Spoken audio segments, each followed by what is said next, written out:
بسم الله الرحمن الرحيم سلام الله عليكم ورحمة الله تعالى وبركاته داوديال كسو دوادا warbixin ku saabsan xiisada kasoo cusboonaatay Hindiya iyo Pakistan.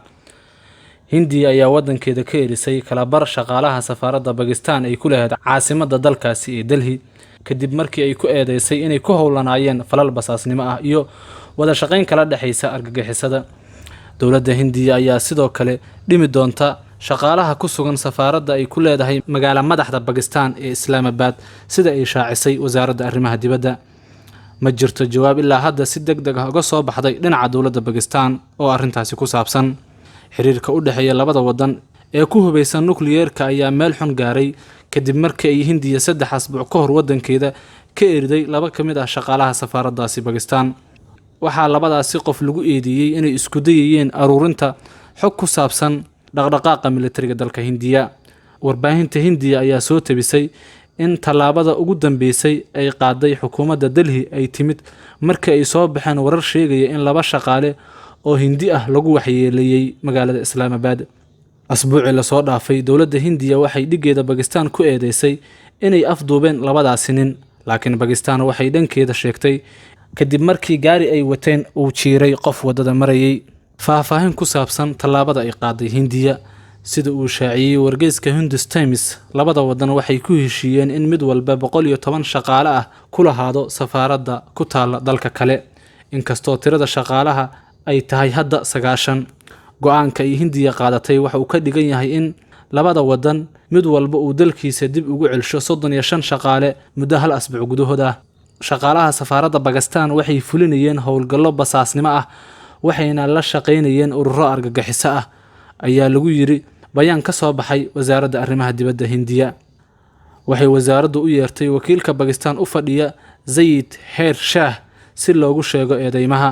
Waxaa sidoo kale la sheegay sida uu qorayo wargeyska Hindustan Times in Pakistan ay handadaad ku sameysay saraakiil ka tirsan safaaradda Hindiya ee magaalada Islamabad ayna is-hortaag ku sameysay fulinta howlahooda diblomaasiyadeed. Sidee ayay u dhacday arrinta ku saabsan shaqaalaha Hindiya? Hindiya ayaa aaminsan in ciidamada amniga Pakistan ay Islamabad ku xireen labada nin kadib markii ay jir dileen isla markaana dambi uga dhigeen shil gaari oo aynan waxba ka jirinin iyo lacag been abuur ah ay iyagu jeebka u galiyeen. Markii labadaas nin oo lagu kala magacaabo Diamond Vahras iyo Zalfadas Baul ay Hindiya ku soo laabteen maalintii Isniinta ayaa la sheegay inay sharaxaad ka bixiyeen qaabkii ay ula dhaqmeen ciidamada Pakistan.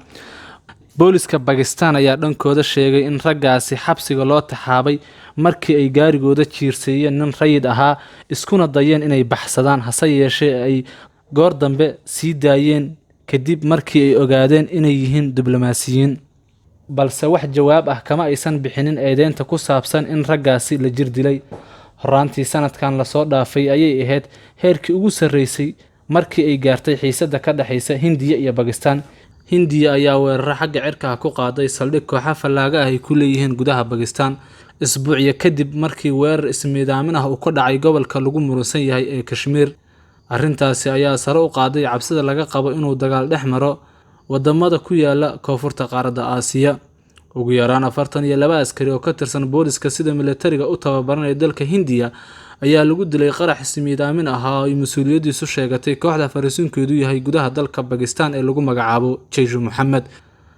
Xasradda ka soo cusboonaatay Hindiya iyo Pakistan ayaa timid xilli ay taagan tahay xiisad colaadeed oo u dhaxaysa Hindiya iyo Shiinaha.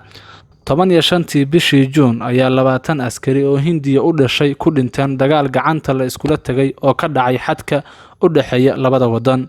Lama oga khasaaraha gaaray dhinaca Shiinaha. Ra'iisul wasaaraha dalka Hindiya Narendra Modi oo war soo saaray ayaa wacad ku maray in dalkiisa uu difaaci doono xadkiisa. Dhanka kale dowladda Shiinaha oo markii ugu horeysay maanta ka hadashay dhacdadii Isniinta ayaa sheegtay in Hindiya ay ka careysiinayso Shiinaha si ula kacan ah u daandaansanayso.